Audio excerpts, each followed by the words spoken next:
Hello दोस्तों, कैसे हैं आप सभी।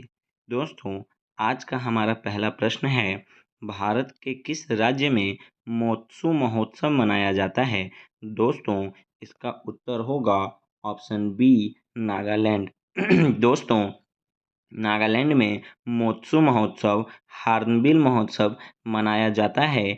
हम ध्यान रखेंगे। दोस्तों, मेघालय में बागला महोत्सव मनाया जाता है। इसका भी हम ध्यान रखेंगे। दोस्तों, मेघालय में बागला महोत्सव और मिजोरम का दोस्तों बहुत ही इम्पोर्टेंट चाप चारकूट महोत्सव हम याद रखेंगे। दोस्तों, त्रिपुरा का खारची महोत्सव अक्सर प्रतियोगी परीक्षाओं में पूछा जाने वाला प्रश्न है। दोस्तों, मेघालय का बागला महोत्सव गारो जनजाति द्वारा मनाया जाता है। हम ध्यान रखेंगे। दोस्तों, सिक्किम का लोसांग महोत्सव बहुत ही ज़्यादा महत्वपूर्ण है। हम इसका भी ध्यान रखेंगे। दोस्तों, सिक्किम का लोसांग महोत्सव अक्सर पूछा जाने वाला प्रश्न है। दोस्तों, हमारा अगला प्रश्न है, चोल साम्राज्य का सर्वाधिक विस्तार किस शासक के समय हुआ था। दोस्तों, इसका उत्तर होगा ऑप्शन बी, राजेंद्र प्रथम। दोस्तों, बंगाल के शासक महिपाल को पराजित करके गंगैकोंड चोलपुर की उपाधि राजेंद्र प्रथम ने अपनाई थी। हम ध्यान रखेंगे। दोस्तों, गंगैकोंड चोल की उपाधि राजेंद्र प्रथम ने अपनाई थी और अपनी राजधानी को तंजावुर से गंगईकोंड चोलपुरम स्थानांतरित किया था। इसका भी हम ध्यान रखेंगे। दोस्तों, हमारा अगला प्रश्न है, किस राष्ट्रकूट शासक ने एलोरा के पर्वतों को कटवाकर प्रसिद्ध कैलाश मंदिर का निर्माण करवाया था। दोस्तों, इसका उत्तर होगा ऑप्शन ऑप्शन बी, कृष्ण प्रथम। दोस्तों, कृष्ण प्रथम ने एलोरा के पर्वतों को कटवाकर प्रसिद्ध कैलाश मंदिर का निर्माण करवाया। एलोरा के गुफा में दोस्तों 34 गुफा है एलोरा के पर्वत पे। हम ध्यान रखेंगे, जिसमें से कि दोस्तों 1 से 12 तक बौद्ध और 13 से 29 तक हिंदू और 30 से 34 तक जैन धर्म की गुफाएं हैं। हम याद रखेंगे। दोस्तों, एलोरा के पर्वत पर जैन, बौद्ध और हिंदू तीनों धर्म की गुफाएं हैं। हम याद रखेंगे। दोस्तों, हमारा अगला प्रश्न है, निम्न में से कौन सा वैदिक साहित्य नहीं है। दोस्तों, इसका उत्तर होगा ऑप्शन सी, पुराण। दोस्तों, वेद, उपनिषद, आरण्यक, ब्राह्मण ये सभी वैदिक साहित्य हैं। हम ध्यान रखेंगे। दोस्तों, हमारा अगला प्रश्न है, महाविभास सूत्र की रचना किसने किया था। महाविभास सूत्र की रचना दोस्तों ऑप्शन ए, वसुमित्र ने किया था। हम ध्यान रखेंगे। दोस्तों, चौथी बौद्ध संगीति जो कि कश्मीर में कनिष्क के शासनकाल में हुई थी, दोस्तों उसके अध्यक्ष वसुमित्र थे। हम ध्यान रखेंगे। दोस्तों, अश्वघोष की लिखित पुस्तक बुद्धचरित काफ़ी महत्वपूर्ण है, जो अक्सर परीक्षा में पूछे जाते हैं। हम ध्यान रखेंगे। हमारा अगला प्रश्न है, गुजरात का अंतिम हिंदू शासक कौन था जो अलाउद्दीन खिलजी की सेनाओं का मुकाबला किया। दोस्तों, इसका उत्तर होगा ऑप्शन सी, कर्ण द्वितीय। कर्ण द्वितीय गुजरात का अंतिम हिंदू शासक था जो अलाउद्दीन खिलजी की सेनाओं का मुकाबला किया था। दोस्तों, इसमें अलाउद्दीन खिलजी के जो दो सेनापति थे, उलूग खां और नुसरत खां। दोस्तों, कर्ण द्वितीय बघेल वंश का शासक था। हम ध्यान रखेंगे। बघेल वंश का शासक था। हम ध्यान रखेंगे। हमारा अगला प्रश्न है, दिल्ली सल्तनत के समय पेंशन विभाग को कहा जाता था। दोस्तों, इसका उत्तर होगा ऑप्शन बी, दीवान इस्तिहाक। दीवान इस्तिहाक दिल्ली सल्तनत के समय पेंशन विभाग को कहा जाता था। दोस्तों, वित्त विभाग को दीवाने मुस्तखराज कहा जाता था। वित्त विभाग को दीवाने मुस्तखराज कहा जाता था। सैन्य विभाग को दीवाने अर्ज, जबकि दास विभाग को दीवाने बंदगान कहा जाता था। हमारा अगला प्रश्न है, बहमनी साम्राज्य का संस्थापक कौन था। दोस्तों, ऐसे हम जानते हैं हसन गंगू ने बहमनी साम्राज्य की स्थापना की थी, परंतु इसका पूरा नाम अलाउद्दीन हसन शाह था। हम ध्यान रखेंगे दोस्तों, इसकी राजधानी यानी बहमनी साम्राज्य की राजधानी गुलबर्गा थी। इसका भी हम ध्यान रखेंगे दोस्तों। दोस्तों हमारा अगला प्रश्न है, निम्न में से कौन सा कालक्रम के अनुसार सही है?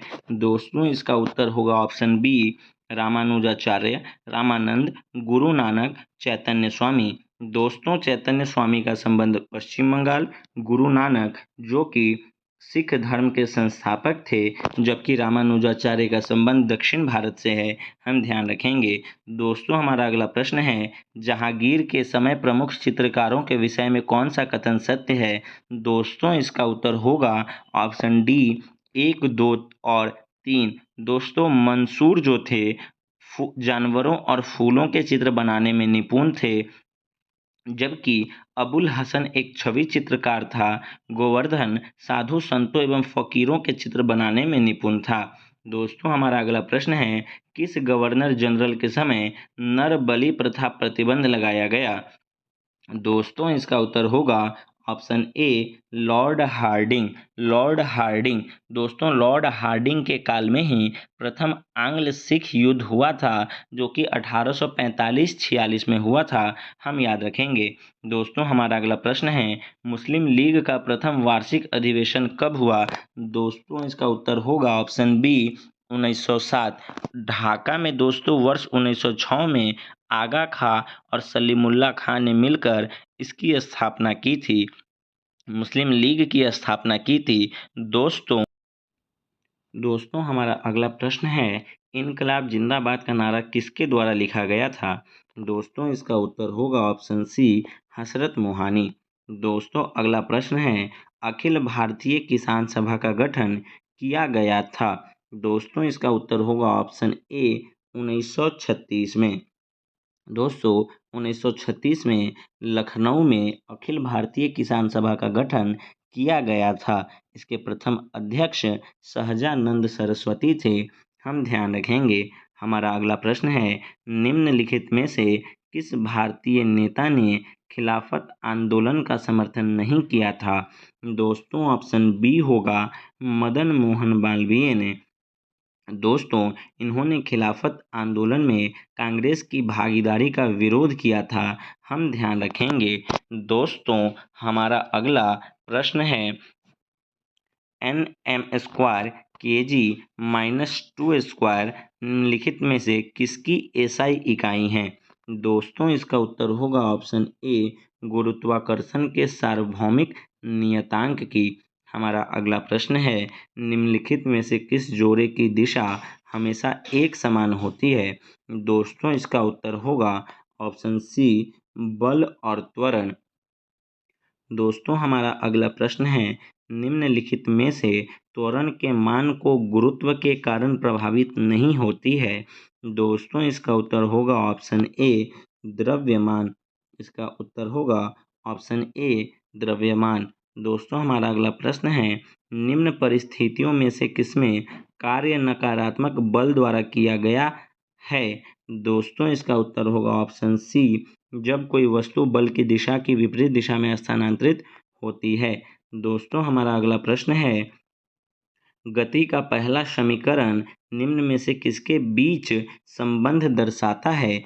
दोस्तों हमारा इसका उत्तर होगा वेग और समय। उत्तर होगा ऑप्शन डी, वेग और समय। दोस्तों हमारा अगला प्रश्न है, निम्नलिखित में से कौन सा जोड़ा तुलनात्मक रूप से ऊष्मा का कुचालक को दर्शाता है?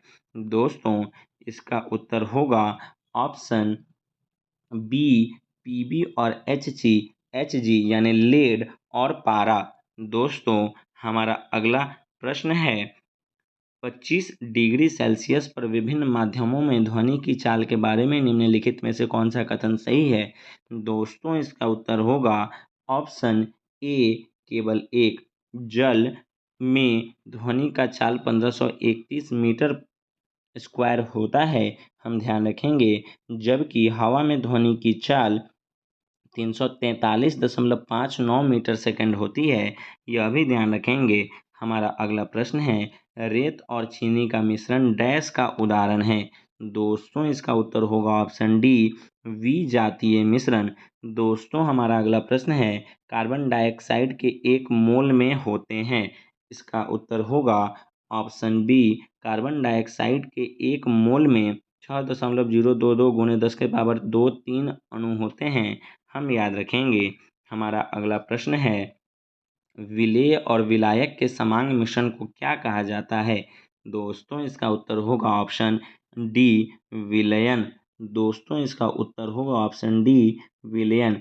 जो अधिक मात्रा में होता है उसे विलायक और जो कम मात्रा में होता है उसे विलेय कहते हैं। विलायक और विलेय के मिश्रण को विलयन कहते हैं। हम ध्यान रखेंगे। हमारा अगला प्रश्न है, किसी परमाणु के कक्ष में समायोजित किए जा सकने वाले इलेक्ट्रॉनों की अधिकतम संख्या को किस सूत्र द्वारा दर्शाया जाता है? दोस्तों इसका उत्तर होगा ऑप्शन सी, 2n⁻²। दोस्तों n कक्षा की संख्या होती है।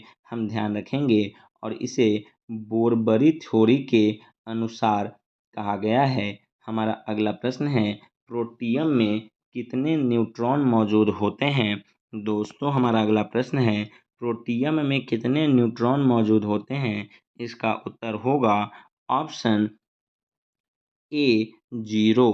हमारा अगला प्रश्न है दोस्तों, निम्न में से किस नियम के अनुसार स्थिर तापमान पर गैस का आयतन दाब के व्युत्क्रमानुपाती होता है? दोस्तों इसका उत्तर होगा ऑप्शन ए, बॉयल के नियमानुसार। हमारा अगला प्रश्न है, कॉपर सल्फेट के जलीय विलयन के संबंध में कौन सा कथन सत्य है?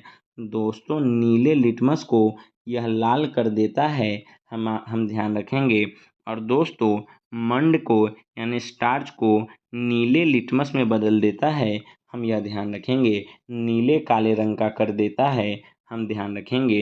दोस्तों हमारा अगला प्रश्न है, रसायन वैज्ञानिक जॉन डोबरेनर ने उत्प्रेरक के रूप में सबसे पहले किस तत्व को अवलोकन किया था?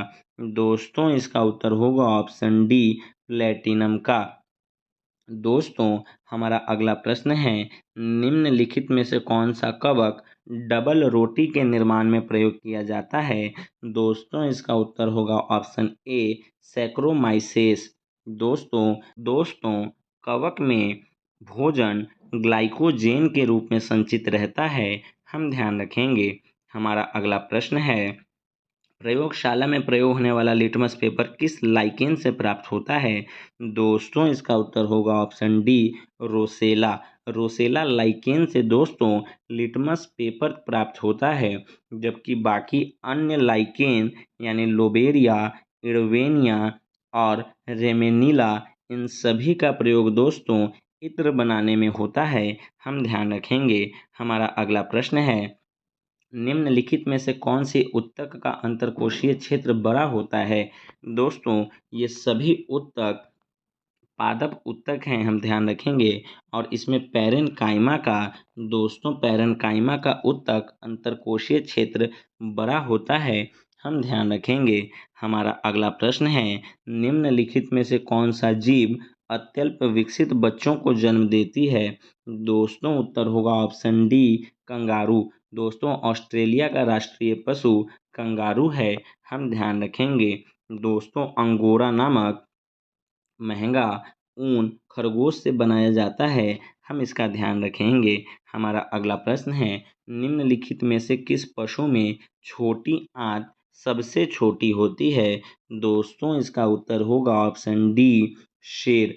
दोस्तों मांसाहारी में शाकाहारी की तुलना में आंतें छोटी होती है। हम ध्यान रखेंगे। हमारा अगला प्रश्न है, निम्नलिखित में से किसकी तुलना सैनिकों से की जाती है? दोस्तों इसका उत्तर होगा ऑप्शन ए, श्वेत रक्त कोशिकाएं। दोस्तों श्वेत रक्त कोशिकाओं को WPC भी कहा जाता है और इसे ही ल्यूकोसाइट्स भी कहते हैं। दोस्तों ब्लड कैंसर को ल्यूकेमिया कहते हैं। हम ध्यान रखेंगे। दोस्तों प्लाज्मा जो होता है रक्त का तरल भाग होता है, इसका भी हम ध्यान रखेंगे। दोस्तों सूची 1 को सूची 2 से सुमेलित कीजिए। दोस्तों इस प्रश्न का उत्तर होगा ऑप्शन बी यानी एक यूकालिप्टस आवृतबीजी है, साइकस अनावृतबीजी है, फर्न टेरिडोफाइट का उदाहरण है, जबकि क्लेमिडोमोनास दोस्तों शैवाल का उदाहरण है। हमारा अगला प्रश्न है, परिपक्व शुक्राणु का उत्पादन कहाँ होता है? दोस्तों इसका उत्तर होगा ऑप्शन बी, वृषण में। हमारा अगला प्रश्न है, निम्नलिखित में से कौन सा रोग कवक द्वारा नहीं होता है? दोस्तों इसका उत्तर होगा ऑप्शन सी, पेचिस। दोस्तों पेचिस, मलेरिया, पायरिया, निद्रा रोग ये सभी रोग प्रोटोजोआ से होते हैं, जबकि दमा, दाद, एथलीट फूड ये सभी कवक से होने वाली बीमारी है। हमारा अगला प्रश्न है, आवृत बीजियों के प्रजनन अंग पौधे के किस भाग में स्थित होते हैं? दोस्तों इसका उत्तर होगा ऑप्शन ए, फूलों में। दोस्तों हमारा अगला प्रश्न है, सस्टेनेबल डेवलपमेंट सॉल्यूशन नेटवर्क द्वारा जारी विश्व खुशहाली रिपोर्ट कितने मानक आधार पर की जाती है? दोस्तों इसका उत्तर होगा ऑप्शन डी, 6 मानक आधार पर। पहली बार दोस्तों 2012 में विश्व खुशहाली रिपोर्ट जारी किया गया था और अक्सर दोस्तों विश्व खुशहाली रिपोर्ट में सबसे शीर्ष पर रहने वाला देश फिनलैंड है। दोस्तों फिनलैंड की राजधानी हेलसिंकी है, हम ध्यान रखेंगे। दोस्तों हमारा अगला प्रश्न है, न्यूनतम आवश्यकता कार्यक्रम तथा काम के बदले अनाज कार्यक्रम का संबंध किस पंचवर्षीय योजना से है? दोस्तों इसका उत्तर होगा ऑप्शन बी, 5वीं पंचवर्षीय योजना से। दोस्तों 20 सूत्री कार्यक्रम 5वीं पंचवर्षीय योजना में ही शुरू किया गया था। दोस्तों नाबार्ड की स्थापना 6ठी पंचवर्षीय योजना में शुरू किया गया था। पहली बार गरीबी और बेरोजगारी पर ध्यान दिया गया था दोस्तों 5वीं पंचवर्षीय योजना के अंतर्गत। हमारा अगला प्रश्न है, आय के वितरण में व्याप्त विषमताओं को प्रदर्शित करने वाले वक्र को क्या कहते हैं? दोस्तों इसका उत्तर होगा ऑप्शन ए, लॉरेंज वक्र। दोस्तों आर्थिक विषमताओं की माप करता है लॉरेंज वक्र, हम ध्यान रखेंगे। हमारा अगला प्रश्न है, निम्नलिखित में से किस समिति का संबंध हथकरघा के विकास से है? दोस्तों इसका उत्तर होगा ऑप्शन सी, मीरा सेठ समिति। दोस्तों मीरा सेठ समिति ने वर्ष 1997 में रिपोर्ट प्रस्तुत की थी। दोस्तों महाजन समिति का गठन वर्ष 1966 में हुआ था, जिसका संबंध चीनी उद्योग से है। दोस्तों भंडारी समिति का संबंध क्षेत्रीय ग्रामीण बैंकों की पुनर्संरचना से था, हम ध्यान रखेंगे। दोस्तों सरकारिया आयोग का संबंध केंद्र राज्य संबंध से है, हम ध्यान रखेंगे। और वर्ष 1988 में सरकारिया समिति ने अपनी रिपोर्ट प्रस्तुत की थी। RS सरकारिया इसके अध्यक्ष थे।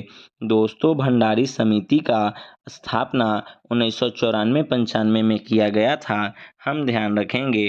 दोस्तों हमारा अगला प्रश्न है, भारतीय औद्योगिक पुनर्निर्माण बैंक की स्थापना कब की गई थी? दोस्तों इसका उत्तर होगा ऑप्शन सी, वर्ष 1985 में। दोस्तों इसका हेड क्वार्टर कोलकाता में है, हम याद रखेंगे। इसे इंग्लिश में Indian reconstruction bank of India के नाम से जानते हैं, हम ध्यान रखेंगे। दोस्तों हमारा अगला मैथ का प्रश्न है, इसका उत्तर होगा ऑप्शन ए, 6। हमारा अगला मैथ का प्रश्न है दोस्तों, इसका उत्तर होगा ऑप्शन बी, 20 मिनट। अगला प्रश्न है दोस्तों, जिसका उत्तर होगा ऑप्शन बी, 50%। अगले प्रश्न का उत्तर होगा दोस्तों 99 नंबर के प्रश्न का उत्तर ऑप्शन सी होगा। आप एक बार मैथ के सभी प्रश्नों को प्रैक्टिस करके दोस्तों बना लीजिएगा। हमारा अगला प्रश्न है 100 नंबर, जिसका उत्तर होगा ऑप्शन ए, 30 दिन।